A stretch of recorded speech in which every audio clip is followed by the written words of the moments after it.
Welcome, and today I wanted to take a look at this old game called Parkan Imperial Chronicles. You know, a while back I looked into the history of space sims. You can really check it out, and I do recommend it if you're interested in anything to do with spacey ships and how that type of a game has evolved over a time. And one of those games was Parkan, a Russian-developed space sim game from 1997, and it's weird, but in a good way.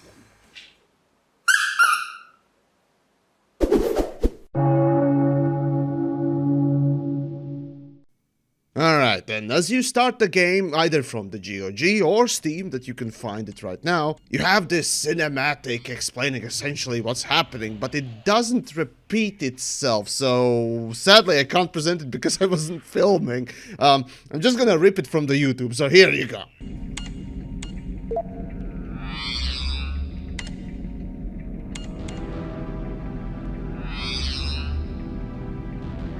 Start with a really nice but 90s music nonetheless. Alright.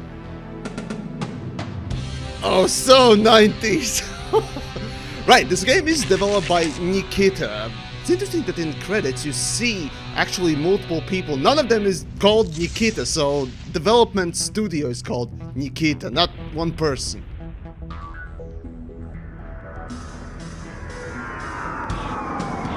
And yes, Parkan, you're gonna be piloting that, basically. It's a boomerang. I hate the design. I really do hate the design. It is sleek, it's a spaceship, it's something alien, but I don't like it. But it's unique, and that's good. Система Lentis. 415 год от основания колонии. Oh, Pizdiets, here we go, Russian language. Now I understand partially this stuff, you know, Latvian and all that stuff, but yeah, it's actually translated to English. Originally it was supposed to launch simultaneously in English and in Russian. However, the English version was scrapped and only later down the line translated, and you're gonna see a lot of bad translations. I'll talk about that. База патруля Аргус. Настоящее время. Паркан H15 вызывает Аргус Пелинг. Прошу стыковку с базовым порталом. Аргус Пелинг, Паркану H15. Стыковку разрешаю. С прибытием. Система автоматической проводки включена. Приготовьтесь к торможению. Стыковка с порталом через 10 секунд.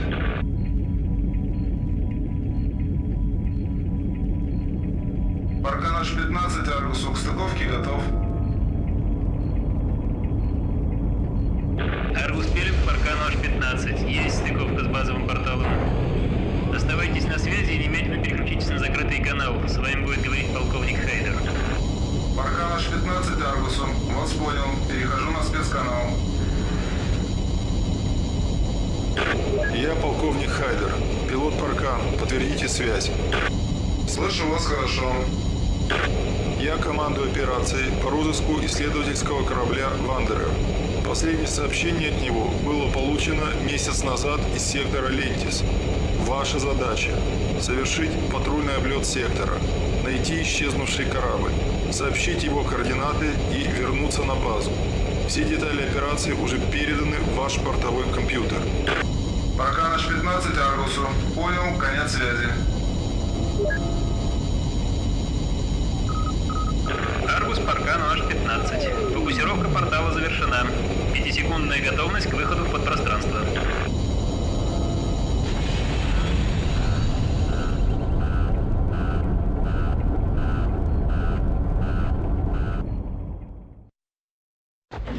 And that's the game. Immediately into the action you get jumped. So, what you'd need to do, essentially, if you didn't catch it from the intro, was that you need to find this Wanderer exploration ship. However, when you jump in, well, your ship is missing equipment, or rather it's damaged? I'm not quite sure about that, but regardless. Now you just need to go and find the first things first, the jumper module that allows you to actually travel to different systems.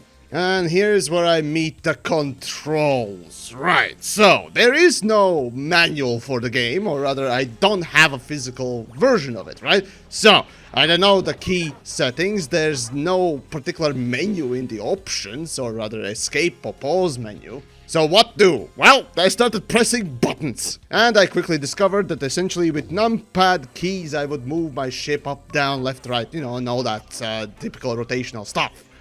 Anyways, not to waste your time, essentially there is an actual in-game manual. However, in order to actually access it, you need to know controls. What is this game? Anyways, it doesn't have a tutorial, it's an old school game, so obviously there you go. So, for the first couple of hours, I was literally spending just looking up the controls, or rather pressing buttons and seeing what they do.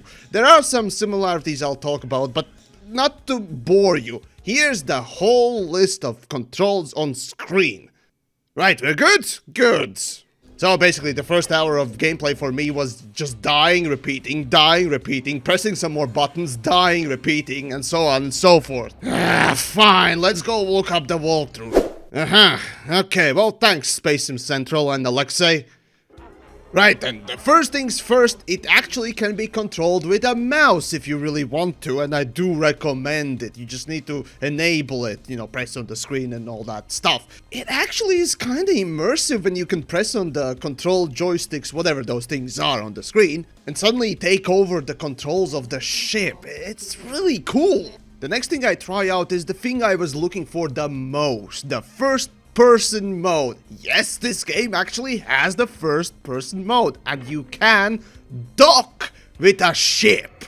And these transitions between the states are just so 90s, it's amazing. Now, another thing you might notice is that, well, this looks a lot like a build engine.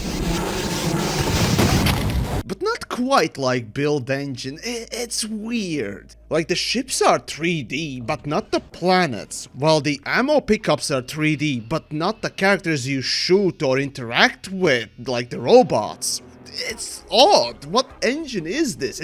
It's interesting. But the information about the game is oddly scarce. I also probably should address that the format I'm using is very similar to Ross Scott's game Dungeon, and yes, I've been inspired by the retro style and the stuff that he does quite a bit, so thank you. Go check his stuff out, but moving on to the Parkan. You see, the reason why I wanted to cover Parkan specifically, or even play it one day like I am right now, was that during the research for Space Sim genre overall for the History of Space Sims video, Parkan came up as the first game from the genre to actually incorporate both spaceship flying and first-person elements. So why is that so important? Well, in 2012, when Star Citizen finally announced itself to the world, one of its biggest selling points was that you weren't just flying your ship, you were a character that sat in the chair and could get up from it, walk around your own ship and others. It was more than just spacey flying shippy thing. It was an immersive experience. So instead of automatic cinematics that did things like docking your ship, you had to do them manually, pressing buttons actually in the game space. And with that, Space Sim genre overall evolved, expecting more than just looking at a box that flies in space. You would involve the first-person gameplay too, and that exactly is what the Parkan already had done, literally a decade ago. It's still astonishing how actually ahead of time this game was, and actually how fun it is. See, at the time, other spaceship game makers were focusing on making better mechanics, physics, hell, even graphics. But Parkan, almost like seeing the future or where this stuff would be going, combined two popular gameplay styles together, and seamlessly so too. And right now you can see I'm docked with another ship essentially, and that's actually a feature that I think only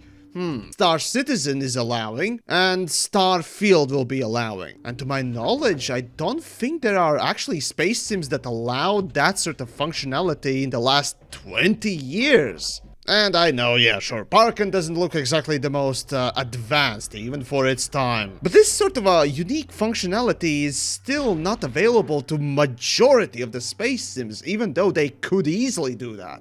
But anyways, after dying a few more times, I figure, okay, well, let's go take a look at the planet and dock onto a planet as well. No, crap, those are, what, satellites? No, mines! Oh, god damn it! Fuck, no! Oh, finally done. Okay, and we're treated to another interesting animation as you're going into for docking. Of course, there are no multiple planetary bases or anything like that. It's just one on every planet, but nonetheless, it looks cool.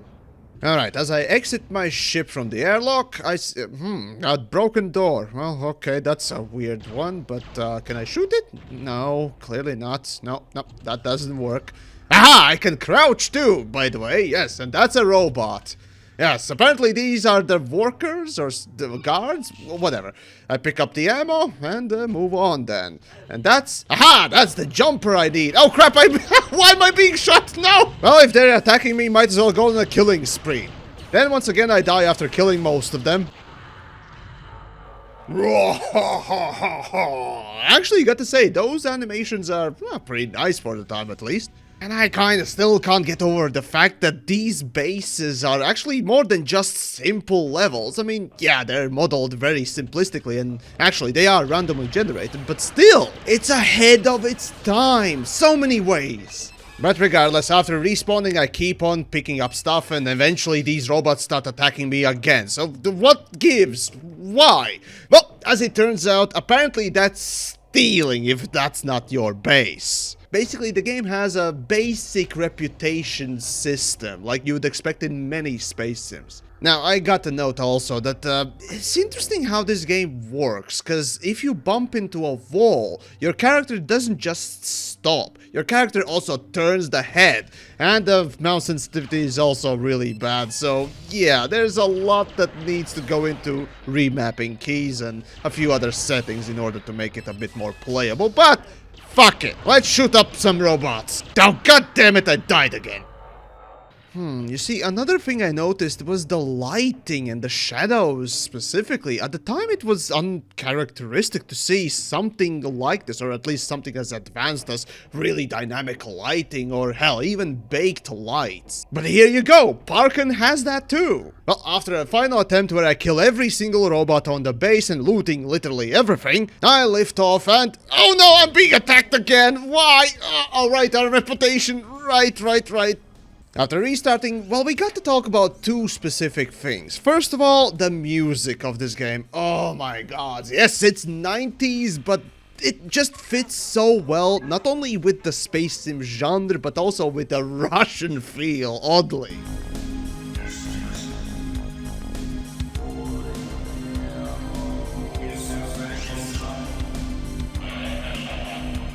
Everything's depressing and the deep voice of during the music is just so perfect. Of course, another alternative would be hard bass.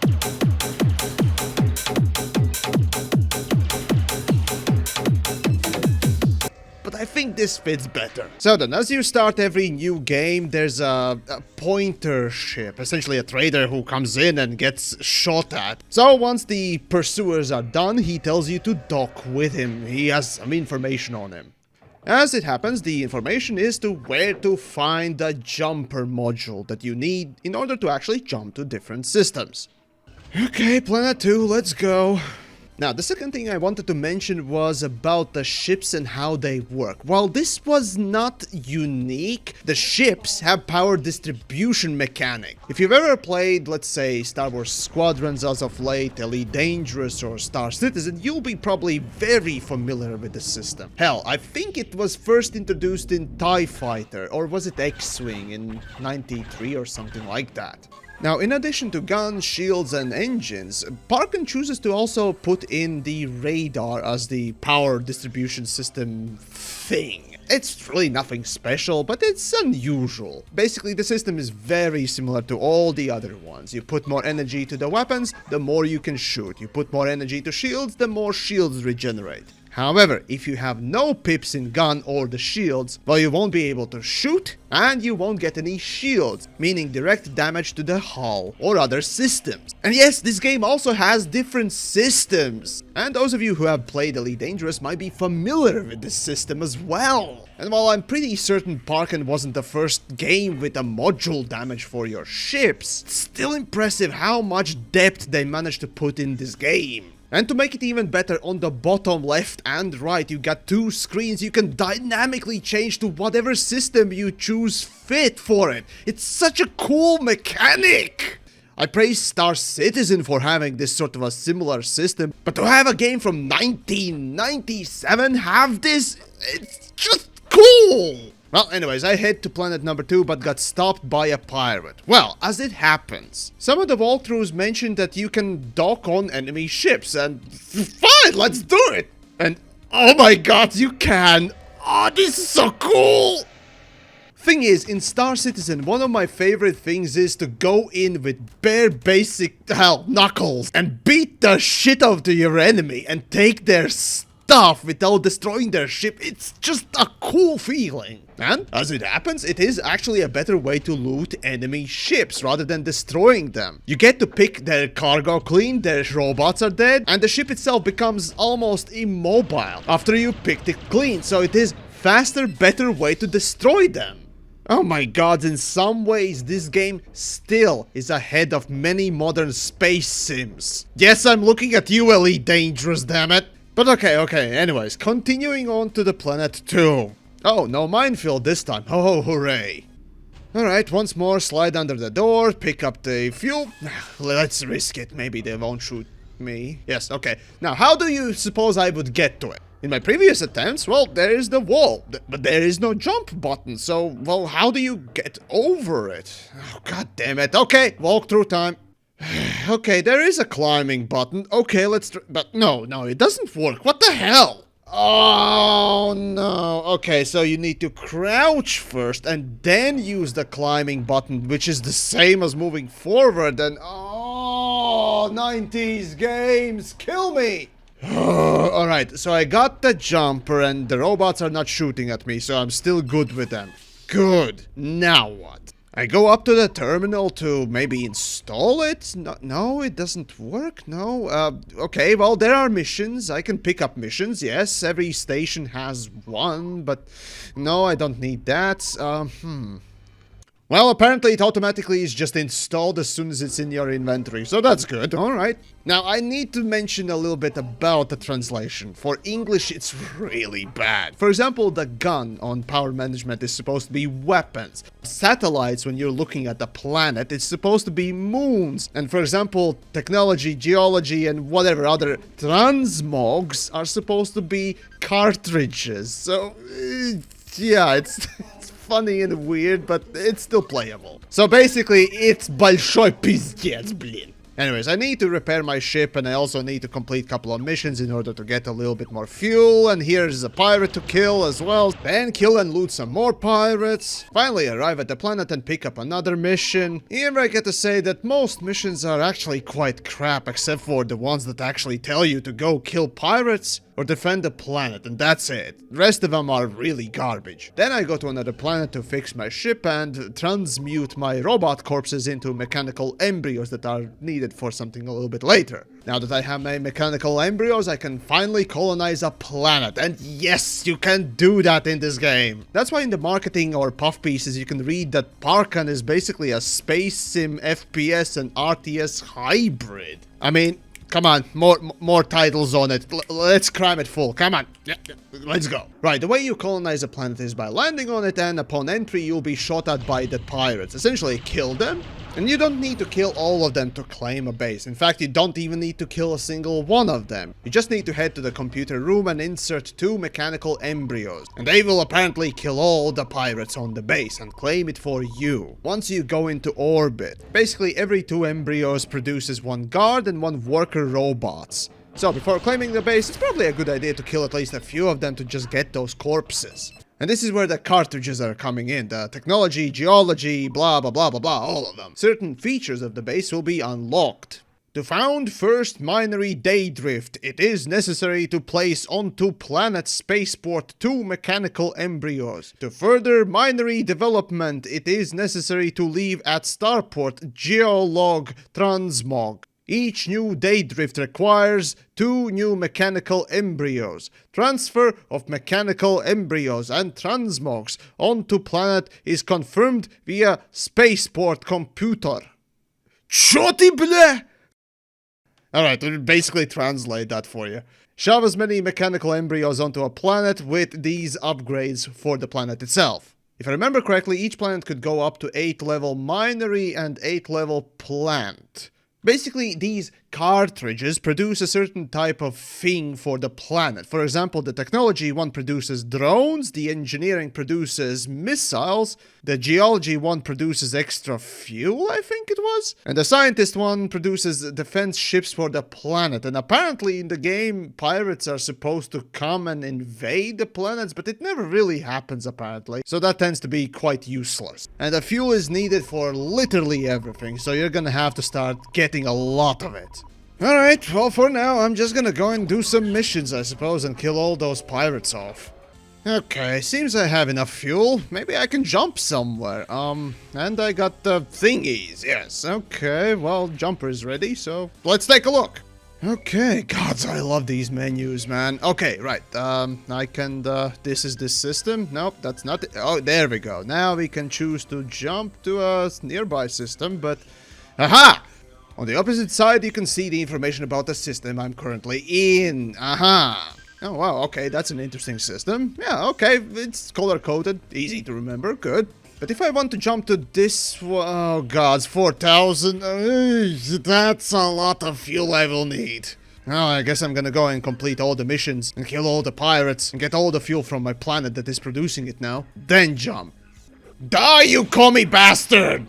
Oh, god damn it! I guess save often, reload often. Damn it! Alright, everyone's dead. Now I need to decide as to where to go. Right. No planets. No planets. What the hell? No planets? Oh, come on! No planets! Why, come on! Well, if I jump there, there's no guarantee I can get back. Now, is there? So I need system with some planets on it so I can potentially make more fuel, right? Oh, but wait, my main mission was to find the Wanderer, right? So I need more information. Well, those pirate ships did have some quote-unquote information designated in some system. Might as well check that one. Aha! Well, I got the fuel, everyone's dead. Finally, it's time to jump, right? And off we go. There you go.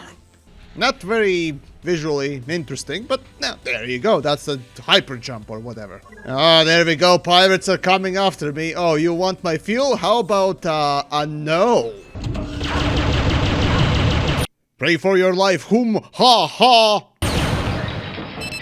Okay, now that that's done. Yeah, well, there are a couple of planets I can actually colonize, so that's pretty nice. And there are some that are with organic. That could produce me good stuff. Smoke on the water, fire in the sky. Oh, and when it comes to picking up the fuel from your planet, it's not as simple as just ordering all the fuel to be transferred to your ship. You have to literally go and, yep, pick up the fuel manually. And guess what? Those are random spawns. Yes! And your base can be quite large. More importantly, cumbersome to traverse through. But there is a trick to collecting at least the majority of the fuel, and that is getting back to your ship, go in orbit, get back to the planet, and the spawns are reset. But this time with less fuel in every spawn, so yeah, majority of the fuel. So anyways, I go and take the planets that are available for me to colonize. And I gotta say, every station seems to be a bit different, and that's so cool! Of course, all of them feature the same sort of stuff, like the toilets, which oddly you don't need to use, but it just helps world building a little bit more. You can't but to think, well, what is this even made for? Like the tables, bars, like stuff like that, right? Now, lore-wise, as far as I understand it at least, in this particular sector, the robots have been left to their own devices and have developed some sort of AI, at least the ones that are not immediately shooting you, you know, not pirates. And with a reputation system in place, of course, you can become friendly or not so friendly against or for them. But basically, everyone's doing their own thing. That's about it, really. Yeah, that's right, die! Okay, next. Okay, die! What the hell? What the hell? Oh, right. So, basically, robots are immune to any damage as long as they are passing or animating through the doors. Oh boy, have I not missed this feature of the gaming from back in the day. God damn it. Alright, now that I've colonized the planets... Oh, well, look at that. Somebody wants to sell me information finally. Okay. The recovery unit is available in system. Who cares? Now, apparently, by the walkthroughs, it's really not that useful of a unit, so I'm just ignoring it myself. Oh, the engineer transmog. I mean, cartridge. Don't mind if I do. Steal it. Are we good? Good! Alright, the computer says the information is in debug something place. Oh, guys. Okay, let's see how far that is. Kill some more pirates. Prepare to die, animal. Oh, more information? Well, that's cheap. Might as well.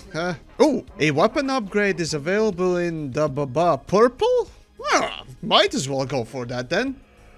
Okay, let's see. How much fuel do I need to jump to it? Where is it? There we go. Oh, 4,000! Jesus! Well, I guess I'm gonna have to do some more missions then.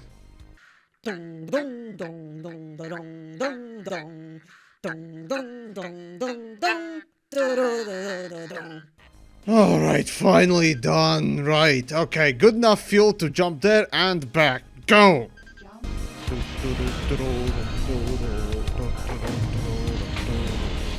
God damn it, this music's good. Alright, so where's the planet? Okay, there we go. Right, off we go. Goddamn mines again! Okay, now where is the weapon I needed? No, that's not it. Nope, not in the market. Oh, don't tell me I need to go through the whole station to find it. Oh, finally. Alright, back to the ship. Alright, let's test it out. Ooh, different color. Alright, fair enough. Now, does it actually do any more damage? I need to find something to test it on. Aha, there we go. 1, 2, 3... Yeah, come on. 4, 5, 6, 7. Okay, oh, that's actually pretty good. Well, I better make sure that I don't lose the progress. Might as well save it. Let's see. Oh, no. Oh, no! What did I just... Oh, crap! Oh, no, the muscle memory has forsaken me. Okay, I'll put an end here. At some point I will finish this, I guarantee, but for now I need to recover from the psychological damage of a lost save. Oh. So that basically is Parkan, an extremely interesting and unique game from 1997. Graphically, it's not a good looking game, because let's remember, Half-Life is a year away from this, and Quake 1 came 1 year before this. If this game came out around the same time Duke Nukem 3D came out, oh, this would have been perfect. But sadly, it was a couple of years, at least graphically, late. However, when it comes to mechanics, half of the space sims today, modern games with big budgets, don't have half of the mechanics this one has. And especially in cases of at least a few of them, it puts them to absolute shame. It shows that you don't need the biggest budgets or greatest graphics to make a good, interesting, frankly, genre-leading mechanics. Seriously, if you want to check it out, it is on GOG or Steam. Either which one works just fine on the modern systems too. And I gotta say, it's odd that it's so easy to sort of pick up and play, well, once you know what controls are used. And it might not seem like a big thing, like being able to walk on your ship and aboard other ships or the planet itself, but space sims have almost avoided including that sort of gameplay because it is mechanically really tough to put it together. And yet here we have Parkan from 1997, already accomplishing what the modern space sims banked on the most: the immersion.